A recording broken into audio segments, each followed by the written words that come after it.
International court of justice बुरी तरह से इजराइल पर भड़का है।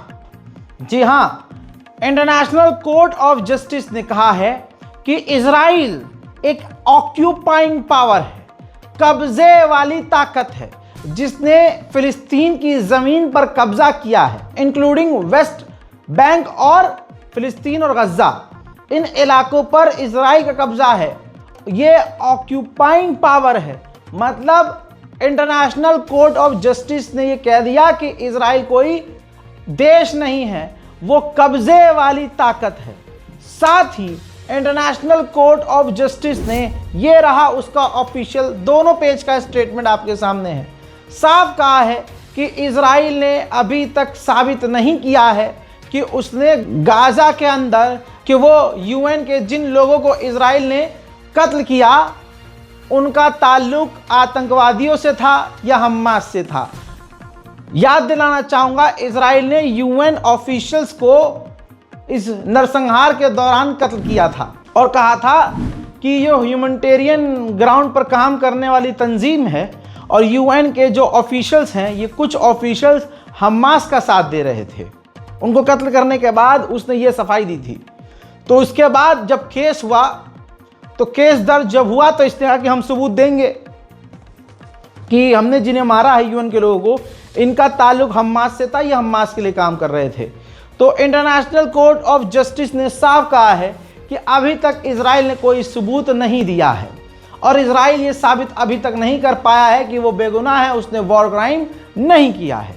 तो यानी इंटरनेशनल कोर्ट ऑफ जस्टिस ने इजराइल को अंधभक्तों के तीसरे बाप को नंगा किया है। Israel alleged that UNRWA has been infiltrated by Hamas and other terrorist organizations, and that UNRWA employees took an active part in carrying out the attacks of 7 October 2023. Israel further alleged a widespread and systemic misuse of UNRWA's assets and facilities by Hamas. According to Israel, its concerns were not adequately addressed by the United Nations. The court considers that the information before it is not sufficient to establish UNRWA's lack of neutrality. America की middle east की जो team है फौज की, जिसे सेंटॉम कहा जाता है, उसने ऑफिशियली ऐलान किया है, इंफॉर्मेशन दी है कि हमने बॉर्डर पर एक चेक पॉइंट बना दिया है, यानी बॉर्डर पर एक दफ्तर टाइप में बना दिया है अमेरिका का, सेंटॉम का, जो गाजा के और इजराइल के सीज फायर पर नजर रखेगी। अमेरिकी वाइस प्रेसिडेंट ने कंफर्म किया है कि गाजा के अंदर जो कुछ भी बनाया जाएगा उसमें अमेरिका का और विदेशों का उसमें इन्वेस्टमेंट होगा। गाजा को बर्बाद कर दिया गया है, अब गाजा को लूटने की तैयारी है। वहां अमेरिका अपने होटल बनाएगा, अमेरिका अपनी जगह बनाएगा, दूसरे देश जैसे जर्मनी हुआ, फ्रांस हुआ, सऊदी हुआ, वो अपनी अपनी जगह बनाएंगे। आप समझ रहे हैं गाजा का हाल क्या होने वाला है।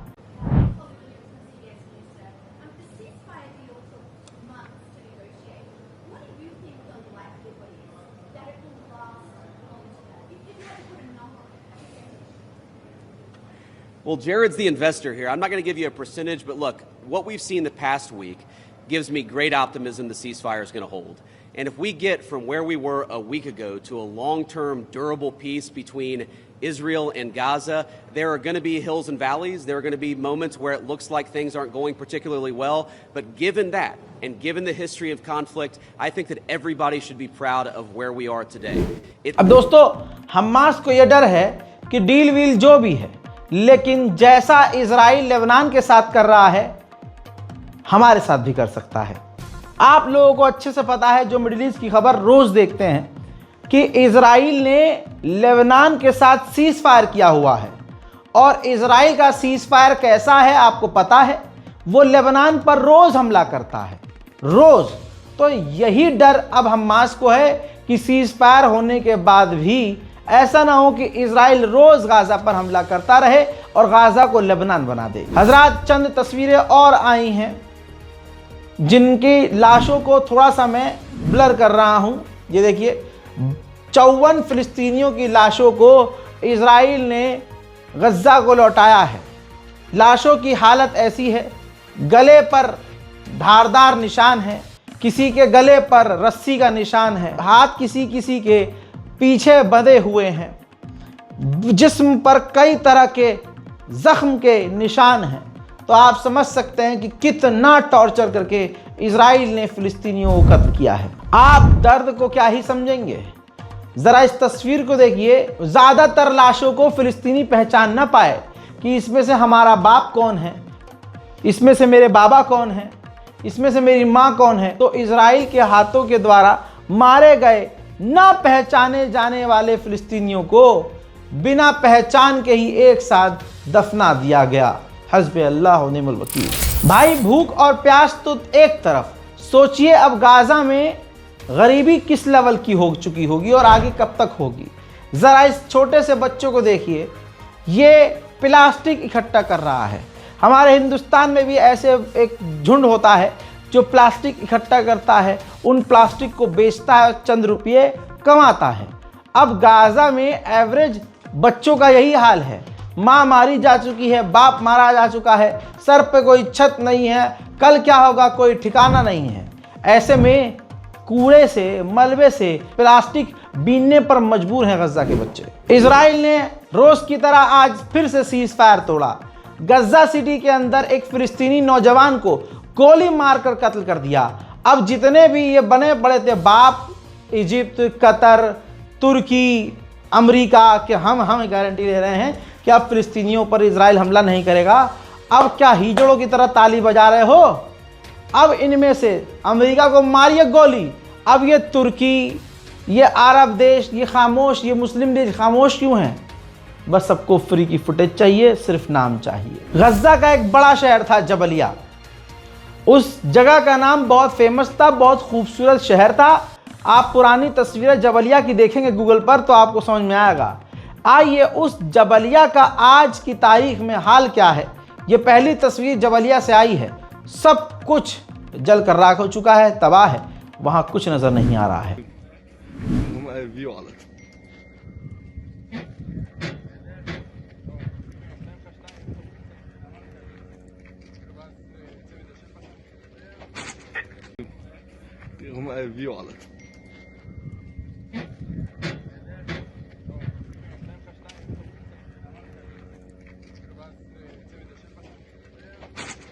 जिस चीज का हमें यकीन था, रज़ाग्राफी देखने वाले इस बात को मान चुके थे कि ये होने वाला है।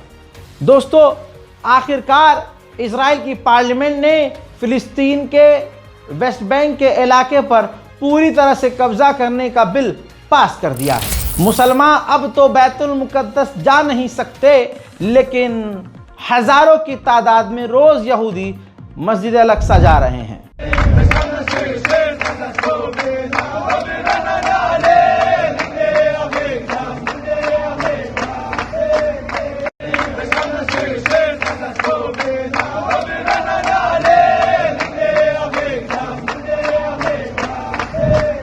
अल्लाह अकबर। उधर फिलिस्तीन के वेस्ट बैंक के इलाके पर जब कब्जा करने का अप्रूवल सरकार ने ही दे दिया है, तो अब जनता इजराइल की क्या ही करेगी। वेस्ट बैंक में फिलिस्तीनियों के इलाकों में इजरायली सेटलर्स का हमला।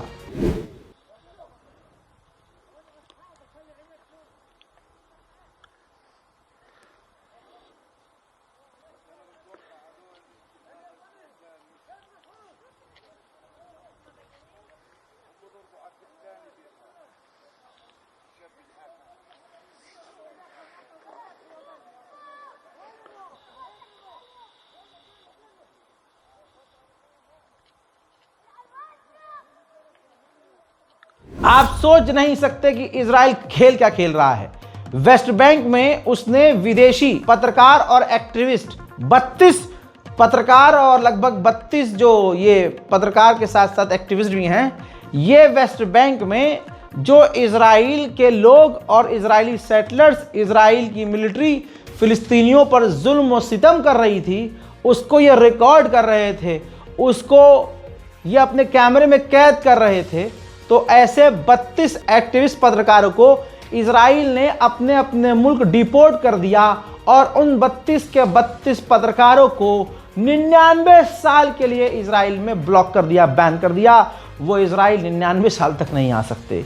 ये है इजराइल। इजराइल के सपोर्ट में अमेरिका पहले से ही इतना नंगा है कि यह अमेरिकियों को भी इजराइल के आगे कुर्बान कर सकता है। इसी बात की वजह से आज अमेरिका के लोग डोनाल्ड ट्रंप और इजराइल से और किलसने लगे हैं।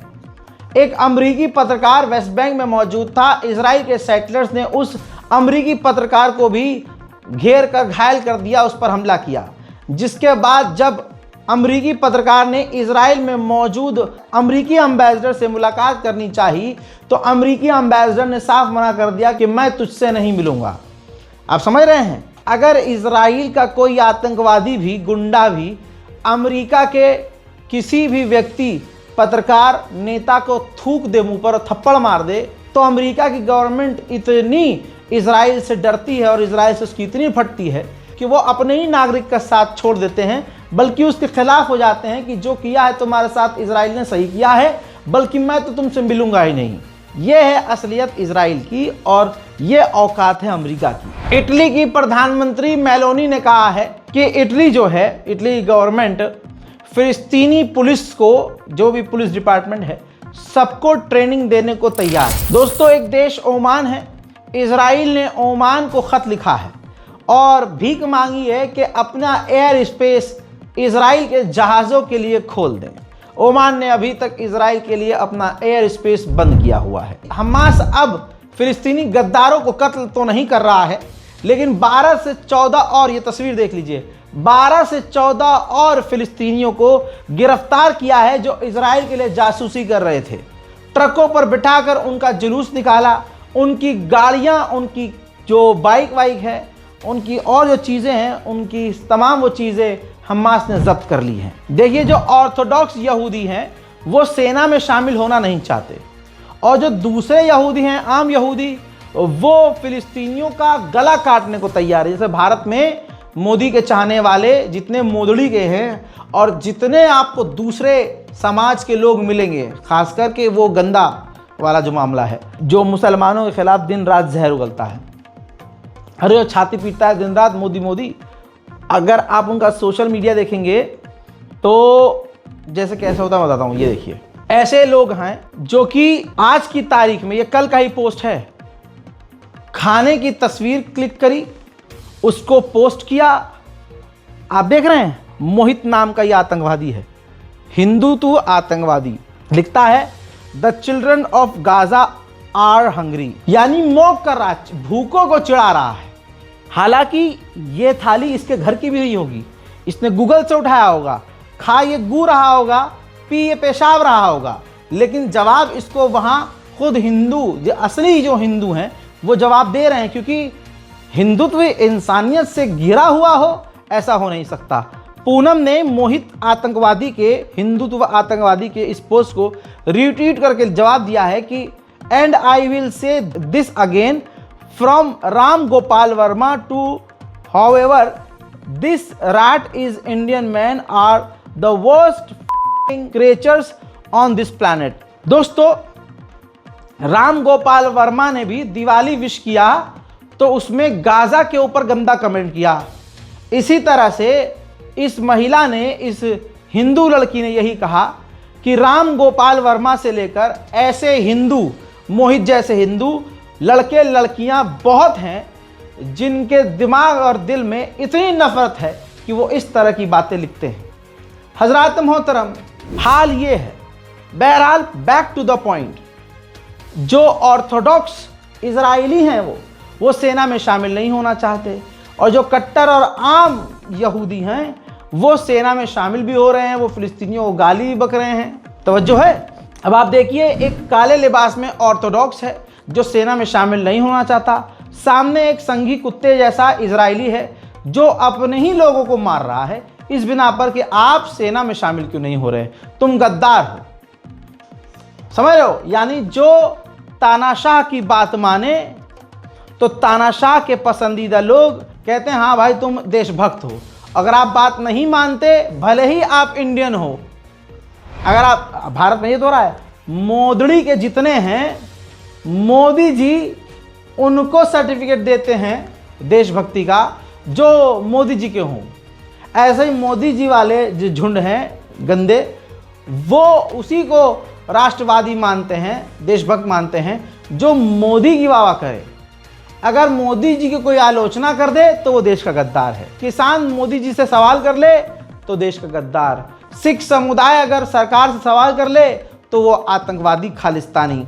मुसलमान सवाल कर ही नहीं सकता, मुसलमान तो ज़बरदस्ती रेल दिया जाता है। इनके यहाँ दिवाली हो, इनके यहाँ होली हो, डांडिया हो, कुछ भी हो, इनको मज़ा ही नहीं आता जब तक ये मुसलमानों पर कुत्ते की तरह भौंक नहीं लेते। तवज्जो है। ऐसे ही इजराइल में भी है। जो नेतन्याहू के अंधभक्त हैं उनको सारे गलत लगते हैं, और सिर्फ नेतन्याहू के लोगों को, नेतन्याहू के समर्थक ईमानदार और सच्चे लगते हैं। फिलहाल इस रिपोर्ट में इतना ही। इस बारकोड का इस्तेमाल करके गाज़ा और फिलिस्तीन की मदद के लिए आगे आइए, नहीं तो दुआ कीजिए और दुआ करते रहिए। दिल करे तो मेरे लिए भी दुआ कीजिए। फिलहाल की इस रिपोर्ट में इतना ही। जय हिंद।